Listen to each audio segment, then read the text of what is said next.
हकीकत कितनी बार भी बताई जाए उसका अंदाजा अभी किसानों को नहीं है और ना ही इस बात की जानकारी है कि नए कानून में लिखा क्या है।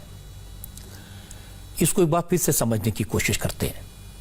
सरकार जो तीन बिल लाई है उसको लेकर किसान जो पूछ रहे हैं और जो जवाब मिल रहे हैं उनमें कितनी समानता है। एमएसपी का सिस्टम अभी जैसा है वैसा ही बना रहेगा। मंडियां जैसी अभी चल रही हैं वैसे ही आगे भी चलती रहेंगी।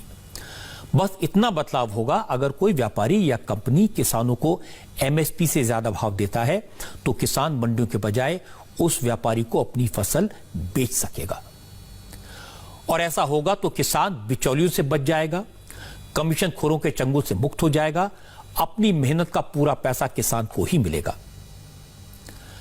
सवाल यह उठाया गया कि कंपनियां कॉन्ट्रैक्ट फार्मिंग के नाम पर किसानों की जमीन पर कब्जा कर लेंगी।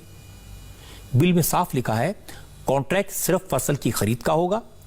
किसान की जमीन लीज पर लेने, गिरवी रखने या खरीदने पर पाबंदी होगी। जैसे पंजाब में पेप्सिको, जो पेप्सी बनाने वाली कंपनी है, किसानों के साथ मिलकर कॉन्ट्रैक्ट फार्मिंग कर रही है। यही मॉडल पूरे देश में लागू हो जाएगा। एक बात यह कही गई कि किसानों से कंपनियां माल तो खरीद लेंगी लेकिन भुगतान के लिए किसान कंपनी के पीछे पीछे भागेगा।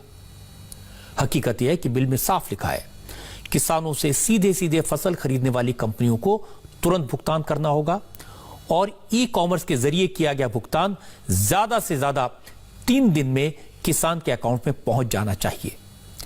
कॉन्ट्रैक्ट फार्मिंग करने वाली कंपनी को किसान की फसल खेत से उठानी होगी और 2/3 भुगतान तुरंत करना होगा, बाकी का 1/3 3 दिन के अंदर।